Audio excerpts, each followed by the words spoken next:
Namo tassa bhagavato arahato sama sambuddhassa. Namo tassa bhagavato arahato sama sambuddhassa.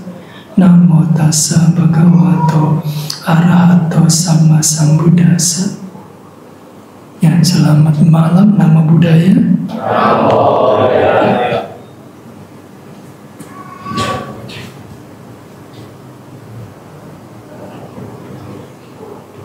Ya baik, malam hari ini Anda mempergunakan waktu dengan baik, datang ke wihara untuk melakukan kebajikan, utamanya mendengarkan Dhamma.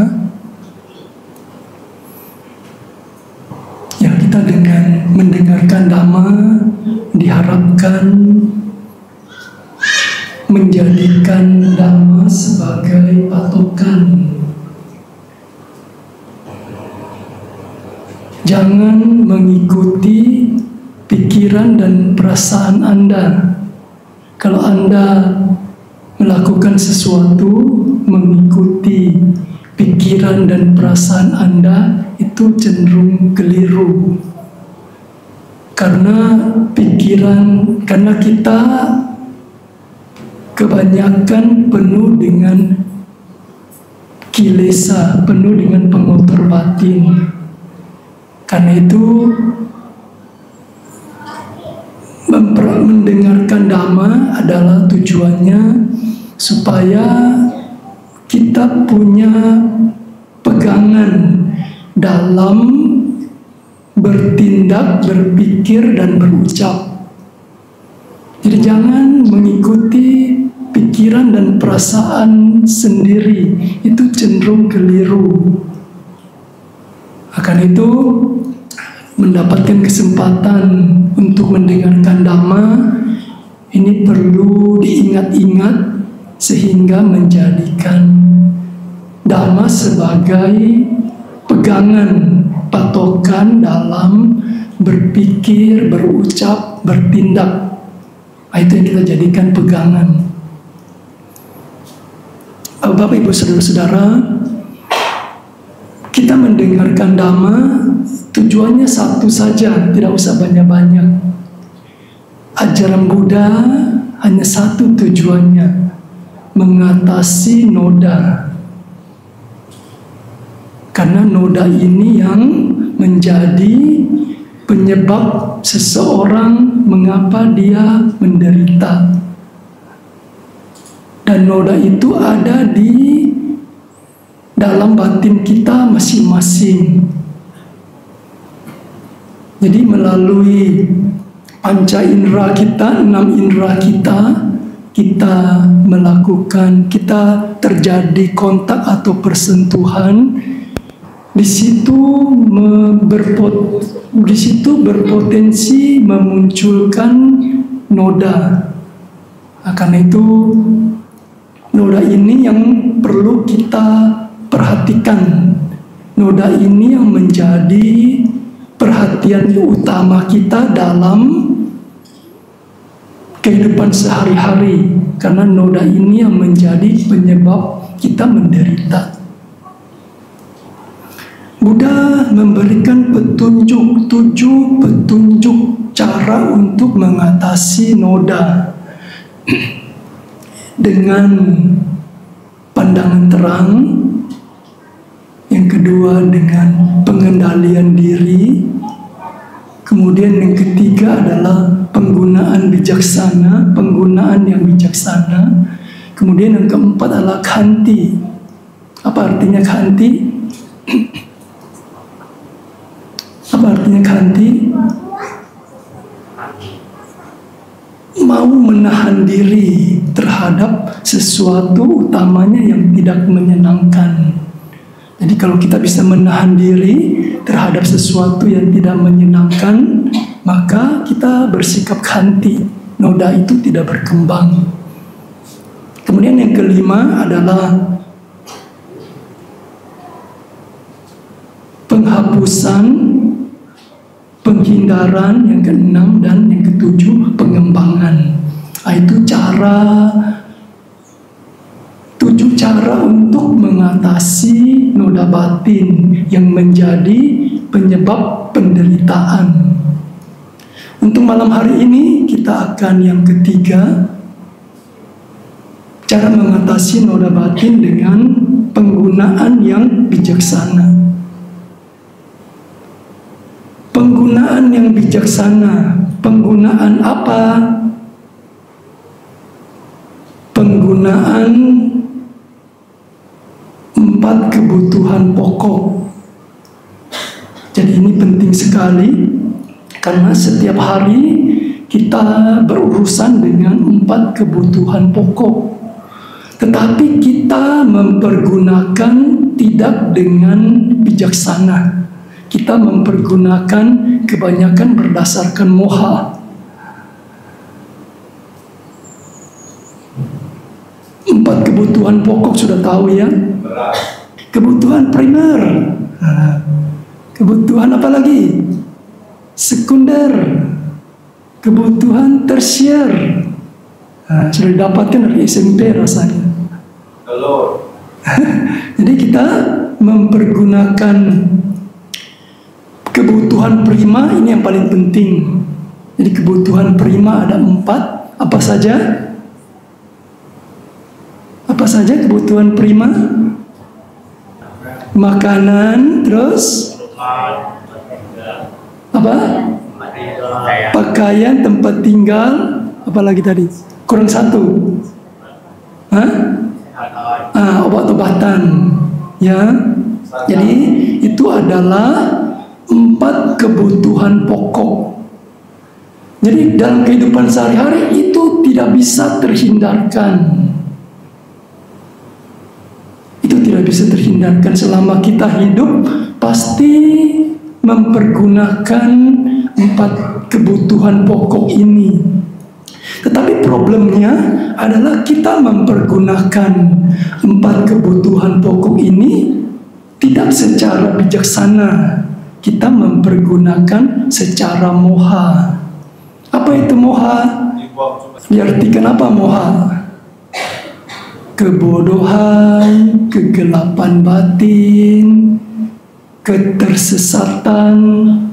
Nah, jadi kita mempergunakan 4 kebutuhan pokok itu dengan cara yang membawa pada jalan yang keliru, membawa pada ketersesatan. Nah, karena itu kita perlu belajar bagaimana cara mempergunakan 4 kebutuhan pokok ini secara bijaksananya. Selama ini kita mempergunakan secara moha. Apa maksudnya mempergunakan secara moha? Ya, dibuang sembarangan gitu. Maksud mempergunakan secara moha adalah mempergunakan berdasarkan loba dan dosa. Apa itu loba? Ya, serakah, hanya berdasarkan kesenangan. Apa itu dosa? Ya, kebencian ya. Nah, jadi kita mempergunakan 4 kebutuhan pokok itu berdasarkan loba dan dosa. Nah, itu yang disebut dengan mempergunakan 4 kebutuhan pokok secara sesatnya, secara mohanya. Nah, sekarang kita mau belajar bagaimana cara mempergunakan 4 kebutuhan pokok itu secara bijaksana. Kalau belajar untuk mempergunakan secara loba dosa, itu tidak perlu lagi dipelajari. Karena kebanyakan kita mempergunakan 4 kebutuhan pokok itu secara loba dan dosa. Dan kalau kita mempergunakan 4 kebutuhan pokok ini secara loba dan dosa, seperti yang disampaikan di depan, itu adalah noda dan itu menghasilkan penderitaan. Jadi kita sudah susah payah kerja dari pagi sampai malam hari, tujuannya adalah untuk mengumpulkan 4 kebutuhan pokok susah payah, dengan penderitaan. Tetapi setelah diperoleh, kita mendapat penderitaan ekstra. Karena itu perlu belajar bagaimana cara mempergunakan 4 kebutuhan pokok ini secara bijaksananya. Karena kalau secara loba dosa itu tidak perlu dipelajari lagi, itu otomatis gampang, semua orang bisa. Untuk mempergunakan 4 kebutuhan pokok ini secara bijaksananya, yang pertama harus ada sati. Kalau sati tidak ada, si panya itu tidak muncul. Apa itu sati?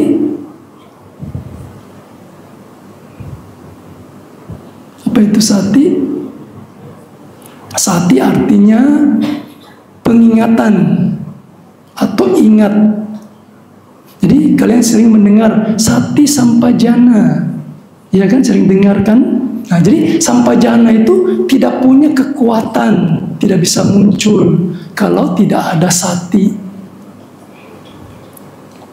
Nah, kalian mungkin bertanya, saya sering mendengarkan ceramah dhamma, kenapa ketika penderitaan ada padaku, dhamma yang saya dengarkan itu seolah-olah tidak ada gunanya? Karena tidak ada sati. Jadi peranan sati itu sangat-sangat penting. Jadi arti sati adalah ingat.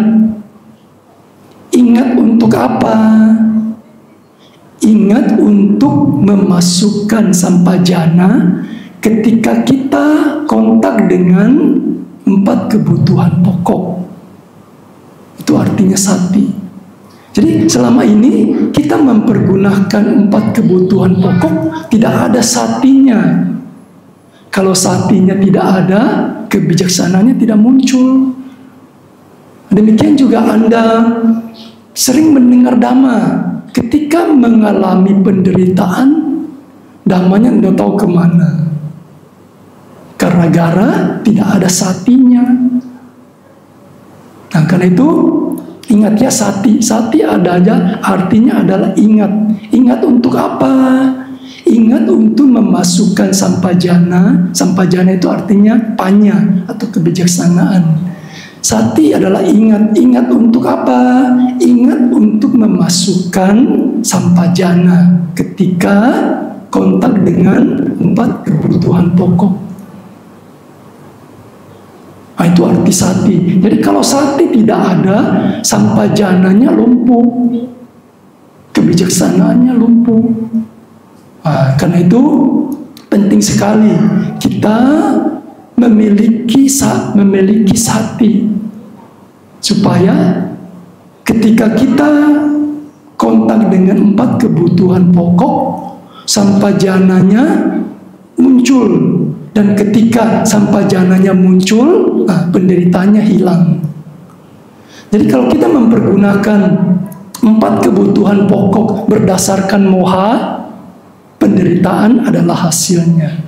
Tetapi kalau kita mempergunakan 4 kebutuhan pokok berdasarkan panya, hasilnya adalah tidak ada penderitaan. Karena itu sati memegang peranan sangat penting untuk memunculkan sampajana. Sekarang pertanyaannya, bagaimana cara memunculkan sati? Ada beberapa cara yang bisa kita lakukan. Yang pertama adalah membaca atau mendengarkan dhamma berulang-ulang. Jadi dengan kita mendengarkan atau membaca dhamma berulang-ulang, nanti sati kita menjadi kuat. Nah, itu diingat ya, sati kita menjadi kuat. Sering-sering dengar dhamma, sering-sering baca dhamma. Jadi karena kilesa kita kuat, itu perlu diatasi dengan satu yang kuat juga. Jadi kalau seperti lantai, itu nodanya sudah kita fisika, dengan air itu tidak bisa. Itu sudah harus pakai bahan kimia. Baru bisa lantainya bersih. Nah, demikian juga untuk mengatasi noda batin, kita perlu mengatasi sesuatu yang kuat juga. Yang pertama adalah sering-sering membaca, mendengarkan dhamma, merenungkan dhamma, memikirkan dhamma. Nah, ini akan membuat sati kita menjadi kuat. Kemudian dalam hal 4 kebutuhan pokok, kita juga bisa tempel. Misalkan kebutuhan pokok tujuannya untuk apa? Dipenuhi. Kita tempel di dinding yang sering kita baca atau sering kita lewati. Kemudian cara lainnya adalah sering-sering dipraktikkan. Ini yang paling powerful. Jadi sama seperti seorang bapak dia menyuruh anaknya, "Nak, kamu pergi cat dinding di sana." Nah, anaknya begitu disuruh, dia pergi ambil cat, dia langsung cat dengan tangannya. Betul tidak?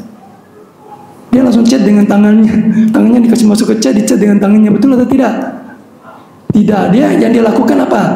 Ambil cat, ambil kuas. Bapaknya tadi ada suruh ambil kuas tidak? Tidak. Ya, jadi begitu disuruh cat langsung muncul di pikirannya kuas. Tidak perlu lagi disuruh. Nah, itu gara-gara sudah terbiasa dengan itu, sudah dipraktekkan. Begitu disuruh cat langsung pergi ambil kuas dulu, baru pergi cat. Nah, dengan kita sering-sering praktek, maka sati kita akan menjadi kuat. Jadi begitu kita kontak dengan 4 kebutuhan pokok, langsung satinya muncul. Nah, jadi itu beberapa cara untuk mempraktikkan sati.